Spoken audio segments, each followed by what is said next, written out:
All right. Well, hello, everyone. My name's Tanya, and I'm a performance manager here at Vicimus, and I have Marc joining me today as well. He's our VP of Sales at Vicimus. And if you've all made resolutions to better your business, I think you're going to enjoy today's webinar. So, as you know, 2018 has come and gone, and we're actually really excited to bring to you some of our findings. So we've essentially reviewed every single campaign that was launched through our bumper platform and learned a lot of valuable lessons along the way. So we're really hoping that this information will help to improve your strategy, whether you're using bumper or not. And we're also hoping that this webinar will help you spend your marketing budget much more wisely in 2019. So a lot of work's been done, but hopefully it will result in a lot of good work this year. All right, let's skip here. And our presentation is frozen. Here we go. And we go. Now we go. So some of the items that we're going to be covering today would be, number one, we're going to overview the do's and don'ts of 2018. So take a deep dive into emails, dynamic mailers, personal web pages, and identify some pros and cons. We're going to determine what campaigns are proven to generate the most value for your dealership. And we're going to be discussing how to prioritize which customers to target for which specific campaign. So this is really geared to helping you, market better in 2019. And at the end, I'm going to give you a little NADA sneak peek, and then we'll answer some questions. And for those that have registered, thank you so much. I want to thank you for joining us today. You'll be receiving a handout that'll sort of outline successful campaigns. All right, let's get into it. All right, go ahead. So you may be thinking why you should listen to us throughout this webinar. So a few things to note. Between our whole team here at Vicimus, we've helped dealers launch thousands of marketing campaigns in 2018. And because of that, we've collected a ton of data. We've also worked one-on-one with select clients and created full monthly or annual marketing strategies and helped some dealers generate over $14,000 a month in incremental growth. We've also worked one-on-one to experiment with select clients as well to just test out different techniques, for example, different A/B testing for campaigns. And we've helped dealers move from an average of 2% conversion ratio up to an average of 6% conversion ratios. So all we do is automotive. So what you're going to see today is based on strictly automotive feedback through a lot of campaigns, as Tanya mentioned. So before we jump into the stats, I want to talk about two key things in automotive that tends to see why dealers experience lower than average conversion rates. Is two quick things. One is employee turnover. Obviously, the dealership world experiences a high turnover rate, so it's very difficult for somebody to come into a dealership or into this marketing position or as a general manager at GSM and pick up the marketing baton and then maintain that conversion rate at a higher level. And the second thing is that there's a lot of tools out there that tend to mimic what Bumper does, but they're out of the box. They're really difficult to work with, and it takes a lot of time, and they're very cumbersome at times to sort of generate and to maintain that conversion that they're going after.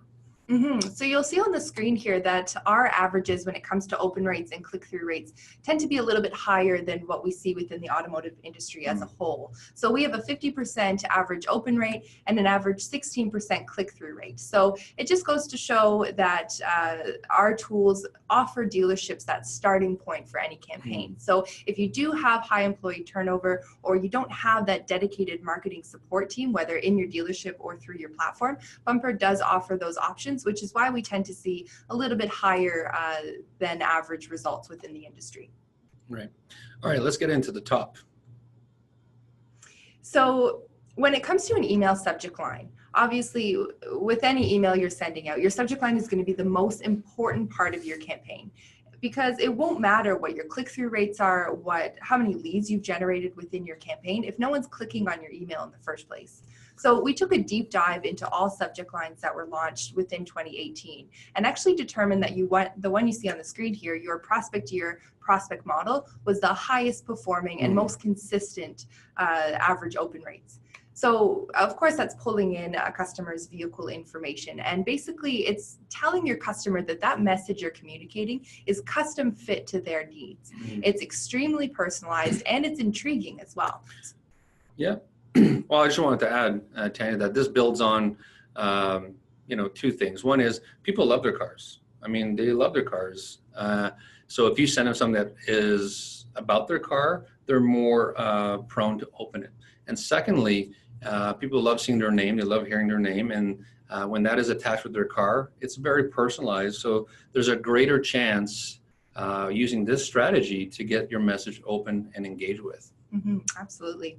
And as an alternative to that, if you're launching highly targeted, segmented campaigns, you're able to have a much more targeted email subject line. So a perfect example is a few clients of ours who will launch a weekly campaign to people who have a booked service appointment. So they're able to have that custom subject line that matches that personalization. For example, discounts on your upcoming service appointment. It tells your customer what your message is about, and it's still extremely personalized. And that's why we see open rates of 70 to 90% averages when you're using these personalized targeted messages. And just to reiterate what Tanya was saying is that the subject line is the most important sentence in the entire email. It's really that starting point, and it's key. So here on screen you can see there are 4 different types of subject lines, and you can see they have different open rates. And although we introduced emojis this year, to our pleasant surprise, the emoji wasn't the deciding factor. Although in some campaigns it did perform at a high level. But what performed at the highest one, which was 68% open rate, was a vehicle specific, and we actually shorten it here, but the person's name and the vehicle information actually performed at the highest. So the beauty of Bumper is that you can actually do some A/B testing, and you can actually maybe split your campaign in 2 and try different subject lines to see what is really working in your area, in your market, and then further grow on those results. So in this next section here, we're going to take a deep dive into emails, personal web pages, and dynamic mailers, and discuss some of the best and worst practices that we saw last year. Now we're getting to the meat of it, so let's go. So when it comes to our email communications, we provided 2 examples here that were some of the more lower performing campaigns that we saw. And the reason being is the one on the left here demonstrates the entire offer within the communication. So you're not teasing your offer, you're putting everything out in that email communication and not giving your customers a reason to click through onto that landing page that you've created for your campaign. You'll also see a commonality here that those click-throughs or those call to actions are sitting very low on the campaign. So the more your customer is actually scrolling through your communication to get to that call to action, the way lower your conversion rate will be with your campaign. Right. So now let's show them what really works. So on the screen here, we have 2 examples of extremely high-performing campaigns. And you'll see the click-through ratios presented here. So we have the 48% and the 32%. And just to go back to the beginning of this presentation here, we mentioned our average click-through ratio is 16%. And when it comes to using Bumper's standardized templates, we actually see much higher click-through rates on average just by using our best practices that we've added into the platform. So the reason these 2 happen to perform so much more than the other 2 campaigns is because there's no offers listed. So essentially the message is very short, it's condensed, and it's giving your customers a reason to click through and learn more information about your campaign. You'll also see that they're using standardized templates and very, very simple images throughout the campaign as well. Right. And then similar to email, we see a similar trend in direct mail. You can see there's 2 direct mails on your screen, and the lowest one on the left actually is a direct mail where you saw a lot of offers and everything was sort of divulged in the direct mail. The direct mail on the right, which was a higher converting direct mail, was actually a really nice letter with our scanning capabilities included, but also giving them enough reason to go and check out their personal web page, thus converting at a much higher level. And if you look at 2 different types of campaigns, the one on the right here, dealer number 2, they launched a campaign with emails only, and the dealer on the left launched an email plus mailer campaign. And you can see the results where the conversion rate was much higher. And the simple thing here is that when you add a mailer to your email campaign, you're just getting higher quality leads and more engaged people going to the online experience. So to finish off here, we're going to be analyzing our personal web pages. Now, we have two examples on the screen, both lower performing. And the reason being is that they only offer basically one opportunity to submit a form online. There's no printable coupons, downloadable PDFs, videos. There's nothing other than a form to stimulate those customers. So especially when it comes to Bumper, we're using behavioral tracking to present different leads to you. So if we don't have different opportunities to engage with those customers, we're unable to actually identify who's interested within your promotion. So just to show you a few examples of high performing campaigns, we have two on the screen here. So these include various coupons, videos, PDFs, as well as forms. And the reason why these convert so much higher typically is that we've actually studied all sold customers within Bumper and identified that only 33% of those sold customers filled out a form online. So it's actually the other tabs and the opportunities that you're including within your campaign that's going to result in those higher conversions. Right. So, I mean, filling a form is great, but having, content and engaging content, which will stimulate the consumer to be intrigued and sort of informed as well, gives that salesperson a great reason to call in and strike that conversation. Exactly. Yeah. If you wanted to, you could actually put 6 videos if you wanted to. So, I mean, their platform is very flexible. All right, let's talk about our top performing campaign of the year. So essentially, we looked through all of our campaigns. We looked through conversions, click-throughs, and we found that out of all themes that we have within the platform, the highest performing was the welcome to the family communication. And that would include your email and dynamic mail piece. And so this communication is essentially a service introduction or a thank you for purchasing. So you're sending this off to new customers who purchased a vehicle from you.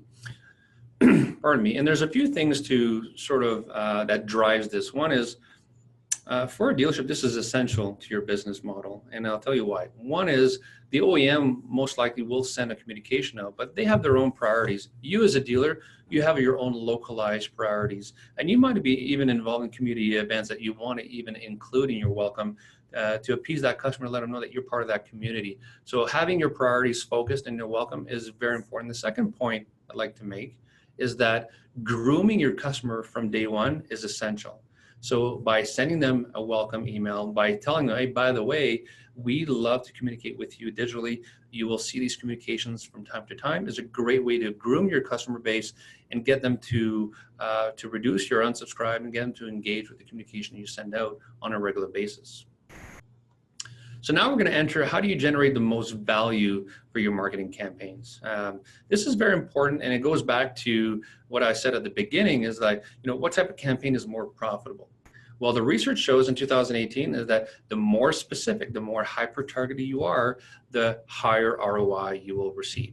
And here we compare, a sub 500 campaign competing versus, a mass campaign that targets thousands of consumers. And we didn't show you all the details here, but we can actually show you that, unsubscribes for the one on the right is extremely high, where unsubscribes on a hyper-target campaign are extremely low, right down to like maybe 1 per campaign, which is amazing. So the 2018 results are very clear. Hyper-targeted campaigns outperform mass by a long shot. Now let's talk about what does that look like? Well, what do you mean, Mark, by, hyper-targeted? Well, consumers, they land at different points in their vehicle ownership life cycle. So if you were to group all your customers and just send them one campaign, you're doing a disservice to your customers because that customer might not be in the right position to receive that message. And you can see here, Susan, Susan is in the purchase awareness. She's arriving at the end of her lease, let's say, and she's ready to receive information about her current vehicle. So whether it be a finance or a lease, people fall at the end of the cycle, and you want to introduce them to an offer. So if you wanted to get that customer's car on your lot, so you want to do a We Want Your Trade campaign. Somebody who is in the sales CSI or service CSI point in their ownership might not be ready to receive this type of campaign. So it's important to have a tool that gives you the ability to find out and to market to those people specifically.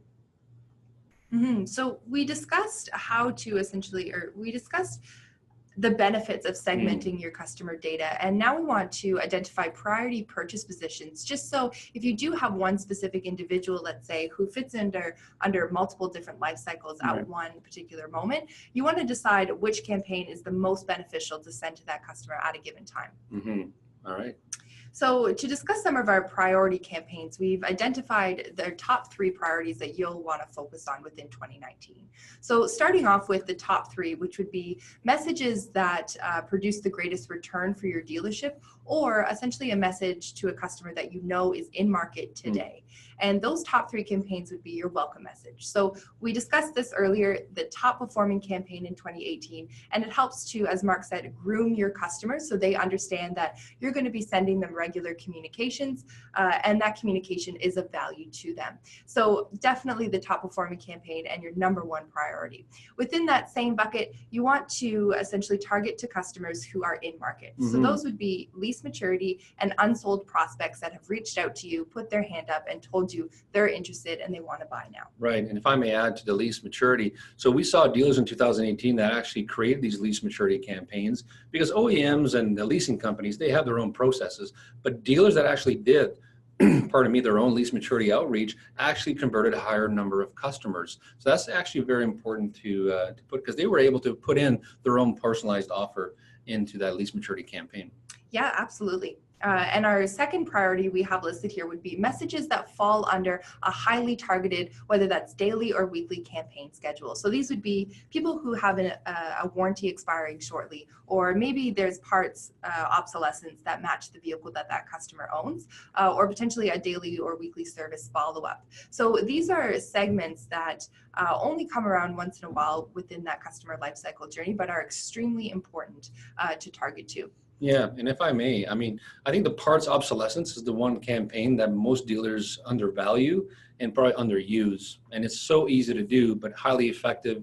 And it gives that parts manager an extra tool in the toolbox to get rid of that those accessories collecting dust on the shelves. Maybe create a little bit more space in their storage as well. Absolutely.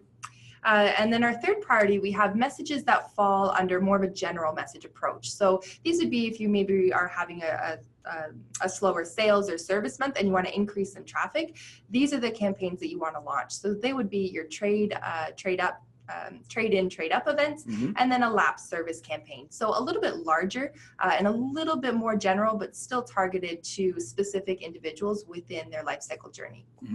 So now we're going to show you a little look under the hood. We're going to actually show you using bumper screens how you can actually narrow down and be more hyper targeted.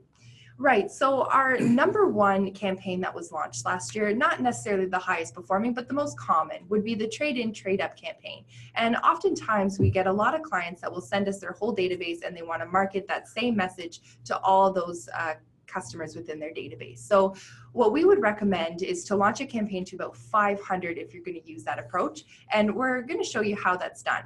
So this is a real example of a customer we have in Bumper today and what their database looks like. So if we're going to do just one generic pull, they have over 5,000 invites that they could potentially target with this one campaign. So if I was to launch a campaign right now, that's the mass, that's the spray and pray right here. Exactly. Yeah. Now, just by starting to filter with vehicle year, we're already down to just over 3,600. And that's just excluding 2019s, 2018s, and 2017 models. So only very, very a small target that we're using, and it's already completely revising our total invite list. Big dealer, they sold a lot of cars. Yeah.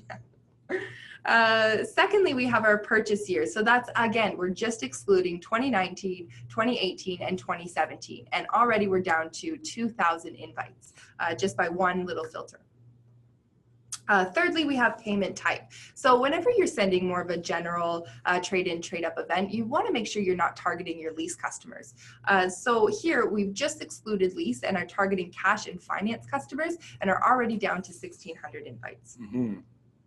And lastly here, we're using vehicle model. And this is giving us the exact number of invites that we want to target with our campaign, which is 475. And the benefits of targeting per specific model when we're doing these trade-in, trade-up events is because you want to talk about the reasons why that specific customer should trade up. So what are some of the new features for the 2019 model that's coming out? And then you can actually include more personalized videos. You can include more personalized coupons or whatever the clear out offer is for 2018. So really start to personalize that communication even further for your customers. Right. So now we've reached these sub 500 is where we want our dealers to be in shooting their hyper targeted campaigns and being more relevant and creating that engagement. Exactly. All right, cool. Thank you, Tanya. All right, so this leads us to basically what's new for Bumper. What are we launching in 2019, starting at NADA? So we will be at NADA, hence the Golden Gate Bridge behind us. And our booth number is 5029N. And so we welcome all our dealers and vendor partners to come and see us. We'd love to see you and have a chat with you and to walk you through what's new and improved in 2019. The first one is we've really improved and we've added so much flexibility to the personal engagement pages. And now it's basically whatever you want, you can build. It's super fantastic. And you can really match the personal web page to the campaign that you want to launch. So we'll be able to show you all of that at the booth. And if you want, you can actually ask us for a demo. We'll show you online as well. Probably the most exciting new feature is the equity mining. So now Bumper will have equity mining capabilities where you'll be able to go into Bumper, create campaigns, and speak to those customers that are in an equity position, and then really serve them a very specific message to engage them and get your salespeople excited to make those phone calls and make that bridge. Online consumer auctions. Some dealers might say, what the heck is that?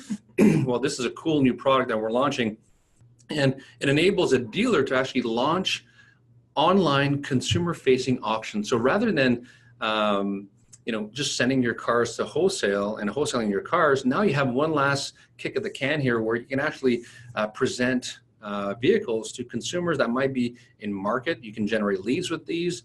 And there's so much feature, I'm not going to get into it, but it's a very cool new concept that we're very excited to bring to our clients in the industry.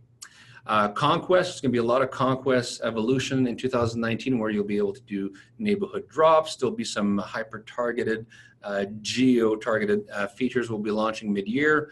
So the Conquest portion is going to continue to grow because we realized we got a lot of feedback that Conquest was a big one. And automation, we're adding a lot of automation in our platform in 2019, which will actually relieve a lot of that manual work.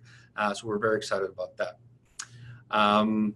And we don't stop there. I mean, we're always evolving and we welcome your feedback. And as you know, Bumper was built with dealer feedback, and the product today is based on many, many years of dealer feedback. So we're really happy to serve you a dealer platform.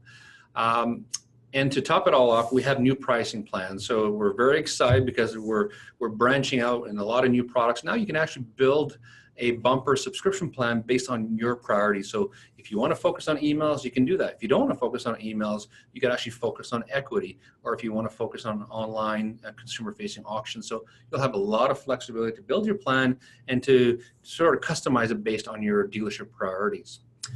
So that, if you have any questions regarding pricing, you can contact your performance manager or email us at info@vicimus.com. We'll be more than happy to answer your questions, or get on an online meeting or a call. We'd be more than happy to. So that brings us to our Q&A session, and it looks like we have received some questions. Jonathan, any other questions that we received? If you do want to pose a question, just click the button there and pose your question, and we'll start answering them right now. Okay. All right. So let's go with the first question that we received midway here. And the first question is, what campaign performed the worst in 2018? I'll let Tanya answer this one. Sure. So although we do have standardized templates in Bumper, we do allow for a lot of customization. So what we tend to see when it comes to lower performing campaigns would be those general sales blasts. And I briefly touched on this before with the email marketing. Massive sales blasts that have full offers displayed within the email and direct mail piece. So that's the worst. Yeah. Okay. What campaign was the highest grossing campaign is another question, 2018. Well, we actually had a dealer create a campaign. He's an import dealer, and we did a bit of work with his data. He had a bit of challenge with his data, but we helped him out and actually generated 18 new car sales for one campaign. So to our knowledge, that was the highest result, highest grossing campaign in 2018. So he didn't have to hire a private sale company. He didn't have to hire an outside company. He didn't have to hire outside salespeople. He actually did this on his own, trained his staff, worked with our performance manager, created the campaign, and did a phenomenal job and sold 18 vehicles, which is a great accomplishment. Very impressive. What's our third question here? So it looks like, what would you recommend for marketing to your customers who are no longer CASL compliant? Great question. How would you take that? So essentially what we would recommend, and just for those who aren't aware, you would want to be able to, you want to target your customers who have expressed some kind of communication with you in the last 2 years. So whether they submitted a form online, whether they visited you, called you, visited for service, those are the customers that you're legally allowed to market to. Right. And that's just when it comes to email. So when it comes to direct mail, it actually opens up a huge opportunity to connect back with customers who are no longer active within your database. So essentially, that's when it comes to lapse service campaigns. If you're targeting the people who you haven't had that communication with, direct mail is the way to go. Or even if you want to speak with people who have never serviced with you and purchased from you 5 years ago, direct mail is always going to be the clear-cut way to go. Yeah. So I saw a dealer obviously have a two-pronged strategy for that. He actually used direct mail and he targeted people that did not visit him, and basically did a two-pronged approach. One was certain model years, he actually advertised and sent him a coupon for a $9.95 oil change. And then for those that didn't show up, he actually sent them another offer, a free car wash and something else. So there's a lot of different strategies you can do, and our performance managers have all this intel where if you're willing and wanting to go after that incremental business, as we call it, you can actually just, call our performance managers. They'll walk you through some of the best practices, and then you can go after that incremental revenue and then get some people and fill those bays that are maybe empty. So that's some of the questions that we had. Jonathan, do we have any other questions? There's 2 questions actually. Okay. You check your. So let me do. I can do a stop share. Yeah. And we will see some of the questions. Oh, there we go. All right, let's bring them up. Okay, so great question from Claire Moore. Thanks for joining us. Great question. Equity. It's a little extensive at this point, and we are not replacing an auto alert. Actually, Bumper plays very well with auto alert. However, our equity portion will have a lot of cool different widgets that you can actually go after and create equity mining campaigns. And I think because it's so detailed, you'd probably be best to sort of set up a time with our performance manager. Actually, this week we're actually training our staff on the equity. So I guess I'll have to apologize if I'm not answering the question in its total entirety. But to answer your question, it doesn't replace auto alert. It actually has its own equity sort of process that we're going to train dealers how to use it. And it can also play well with auto alert as well. And you'll have a lot of campaigns that are really strictly geared to equity mining. So, but we'll give you a shout afterwards too, and then give you some more info on that as well. All right. That's it. There's one other question there from Brendan on the chat. I think if you click answered. Answer? Yeah, click All that. right. For the chat. Oh, section no, in the never chat. All right, let's get into the chat. No. Right here. Okay, so we got 2 more there. One question is, with geo-targeted campaigns, can we work with a direct mail drop in a certain postal code instead of our client database? Absolutely, and that's what we're talking about. So reach out to our performance manager, and we'll be more than happy to walk you through that strategy and show you some different options on how you can really be effective in your postal drops. Okay, hopefully that answers your question. Let's see if we have any more. Do we have any more? Looks like that answers all of them. Excellent. So again, thank you so much for joining us. If you are visiting NADA, we look forward to seeing you. Hopefully you can visit our booth, 5029N. And if you have any questions, you can email us at info@vicimus.com. We'll be conducting some more live webinars. We're actually planning 6 in 2019, maybe more, depending on how things go. And yeah, if you want to log in later and rewatch this webinar, it'll be available to you as well through the link. And we will send you a handout for your campaigns as well. So again, thank you very much, and we'll see you next time. Great. Thanks, everyone. Take care.